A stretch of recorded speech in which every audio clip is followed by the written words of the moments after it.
So I guess this guy, Rekeita Law, he made this video about Keffals, which, by the way, I mean, it's a pretty fucking crazy video. So Keffals is she's like a Twitch streamer who I mean, it's not even worth it's just like a fucking Twitch streamer who gets into a lot of internet fights is basically what this is. So if you guys don't know Rekeita Law, there's this whole sub genre of YouTube that popped up over the last year or so during the Kyle Rittenhouse trial, the Amber Heard trial, and all these big televised trials. A lot of lawyers realized that they don't have to be a fucking lawyer anymore. What they could be is a famous lawyer commentator. He found out about Keffals and the Kiwi Farm situation because I don't know if you guys are familiar. Keffals and Kiwi Farms, they're fighting. Keffals got Kiwi Farms taken down, blah, blah, blah. So this guy, he's throwing his fucking 2 cents in the ring because I guess he's a free speech lawyer, and they were talking about doxing. That's the whole thing with Kiwi Farms is the doxing and all the blah, blah, blah, blah, blah. Keffals belongs in a fucking wood chipper. Yeah, okay. So he's okay. I can understand where he's coming from. The whole HRT to kids thing, blah, blah, blah. I'm not going to give my opinion, but I can sympathize with, somebody who might have that thought because it's crazy. Somebody fucking getting in a Discord call, fucking with your kid, getting them to, that's what this guy thinks. But at the same time, as a YouTuber telling another YouTuber to get into a wood chipper, I can kind of see where the other side is coming from. And what they get the right to be dangerous and gross, and I get the right to say, oh God, go away forever. I'm not the government. I'm not censoring them. Okay, you're not censoring them, but you're oh, they should be in a wood chipper. You can do whatever you want inside of the wood chipper. Yeah, that makes perfect sense. Not calling for anything to happen to them. Well, anyway, so he's going on and on about how you should get against the wall, how you should, go into the wood chipper, saying all that stuff. And he has a full fucking debate with this one guy about how he never said that Keffals should die or something. So it's dude, you really want to have a fucking 3-hour debate about how you don't want Keffals to die? Seems a little bit slimy to me. But the thing is, this guy Duncan is probably the absolute worst person that I've ever come across on the internet. This guy is an absolute scumbag. And, I found one time code of him that I think really goes to show how much of a slimy piece of shit this guy is. To be completely honest with you, I've said this to my audience, it's probably not the best thing to say. I never even liked Pokemon that much. Oh, okay. So this is exactly what the fuck I'm talking about. This is what I hate about Twitch streamers, YouTubers. He doesn't give a fuck about Pokemon, but he is willing to manipulate an audience into thinking that he cares about Pokemon to try to get as much of that money as humanly possible. This is probably not the best thing to say. It was just that who does? I got into streaming and stuff through people who did it, and then that's what the audience kept asking for, and I was that guy who was just just do what they want, so I play it more. They are not allowed to talk about the type of stuff that they want to talk about. They are completely taken over by their audience. Whatever the audience wants, the audience gets, even though a lot of the times the audience doesn't know what it wants. Just do what they want, so I play it more. I wouldn't even say it's in my top 10 series of games. So wait, are you saying you make content decisions based on the whim of your chat? Yeah, and Rekeita realizes how fucking beta cucked that is. I did a little bit, yeah. For a while, I did. Yeah, not a great look, is it? When I'm trying to make an ideological argument. No, the chat doesn't know what they want to see. That's all. I'm not talking about ideological. I realize that. I realized that, and that's why I've transitioned to doing other stuff, and I do other games now. Oh, you've transitioned. That's why you're on this side. Okay, so I thought that was just a good way to understand this Duncan guy.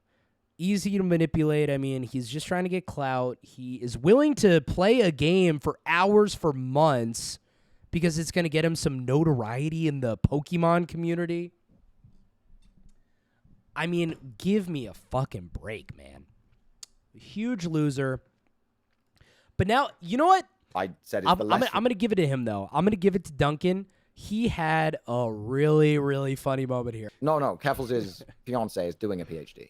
Oh, Christ. I hope it's in something great, like basket weaving or whatever. Yeah. I hope they weave the best baskets. I mean, a PhD in basket weaving's better than like a law degree from bumfuck nowhere where you work in a strip mall. So like, okay, now Duncan, it took him 3 hours, but he starts dropping some fucking bars. Listen to what he says to this lawyer man. He's like, listen, lawyer man, you're going to be talking shit about somebody's fiance? Well, we're going to spit it right back to you. Listen to this. Yeah. I hope they weave the best baskets. I mean, a PhD in basket weaving's better than like a law degree from bumfuck nowhere where you work in a strip mall. So like, a PhD in basket weaving is better than a law degree from bumfuck nowhere out of a strip mall. Oh, boom. And we're going to see this right here. So Duncan is, he got a headshot. He calls this guy a strip mall lawyer. And it gets under Rekeita's skin. I work in a strip mall. Legal. I work in a strip mall. Oh, you think that's an insult to say I work in a strip mall? Oh, yeah. Yeah. It's kind of beta to work in strip malls, bro. I applaud you for becoming bootleg legal. But do you know how many law offices are in strip malls? And do you know how many law offices are in strip malls? Yeah, a bunch of fucking shitty ones. A bunch of personal injury lawyers work in strip malls, you know? It's kind of pathetic. You know, you have a bunch of people from Starbucks asking you to use your bathroom because Starbucks shut it down because a homeless guy overdosed in the bathroom that day. Yeah, it's kind of fucking, it's kind of sad to be a strip mall lawyer. But do you know how many law offices are in strip malls? Quite a few. Yeah, literally like 98% of them. Okay, but I thought you're supposed to be like a 2% guy. Right? Oh, no. Very successful law firms are in strip malls. Are you kidding? Okay. All right. Yeah, look, because you said you have no idea of law, and then you tried to use this as a thing against me because if you're not insecure about it, why would you care? Ooh, if you're not insecure about it, yeah. If you're not insecure about it, where you're like, oh, do you know how many law firms are in strip malls? How many high rises are in my town? I have Wilmer, Minnesota. How many? I don't know. Why didn't you move should I locate my office? Why didn't you follow the brain drain, dude? Why didn't you move to? Why didn't you follow the brain drain? That's a good point too. If you're such a good lawyer, how come you didn't move to an area where lawyers make more money? Yeah, you're gonna stay in this area where all the lawyers make $50,000 a year. Doesn't sound like you're that good of a lawyer. I mean, these are pretty good points.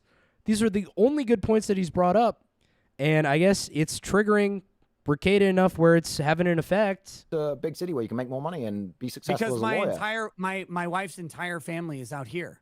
Why would I? Your wife's entire family. That's fair. Oh, is it fair now? Is it fair? No, is it fair? Is it fair now that I work in a strip mall? I mean, no. Fuck you. After you attacked my law firm for being in a strip mall in a town that literally has no buildings above 2 stories. Oh, dude, isn't that such an own too? You live in a town that doesn't have any buildings above 2 stories. Wow, that's so cool, dude. Okay, so now we're gonna get to that hard F. This is pretty good. I'm gonna tell you this. I haven't heard a good F slur get dropped in a while, so this actually kind of took me off guard. Because to me, I thought this guy was like a serious debate guy. And then all of a sudden he got so triggered he called somebody a faggot. I was like, whoa, that's like not something that like a has it all together lawyer YouTuber guy does. That's something that fucking Julian and Blue do in my Discord, and they're fucking scary. You say you belong on the wall, followed by you should be crushed. But you can't. You don't have the ability to say it with your chest. You might hate me or think that I'm a pussy or whatever, but I say what I think with my chest. Absolutely a pussy. You cannot say it. I say everything. Clara's I like Clara. That's such a good point. So fucking Nick is screaming at the top of his lungs at 2 a.m. in his office while his whole family is sleeping. But you want me to admit it because you want to cancel me, but that's not what I meant. I don't even give a shit if you canceled or not at this point, dude. Yes, you do. You retweeted it, you fucking faggot. Yeah. Whoa! I mean, isn't it intense when you hear it? Listen to that. You want me to admit it because you want to cancel me, but that's not what I meant. I don't even. I mean, and it's so hard not calling this guy a faggot. So I understand, like, but you gotta hold back, man. I mean, you can't just do that. That's crazy. How is that not what everybody's talking about with this? You want me to admit it because you want to cancel me, but that's not what I meant. I don't even give a shit if you canceled or not at this point, dude. Yes, you do. You retweeted it, you fucking faggot. Yeah. I couldn't even believe my ears when I heard that. I was like, damn, Rekeita's going off. One more time. Yes, you do. You retweeted it, you fucking faggot. Yeah. You're out here saying, oh my God, I was taking a shit and I retweeted something. Oh, yes. Oh, you're taking a shit. Oh, just canceling someone's career. You know what I mean? It's like, it's just weird hearing somebody in the debate space drop that word like that. I mean, that's like a 2015 move. It feels like we're back on top again, though, guys. I mean, it feels like a lot of the fucking word police shit is kind of taking a little bit of a backseat. It sounds like people are able to say fun words again. Like me personally, I'm so glad people are saying retarded again. Personally, did you guys notice this over the last, I want to say like year and a half, people started saying retarded again. And it's kind of like when you hear people in public saying retarded, you're like, whew, God, that feels nice hearing that.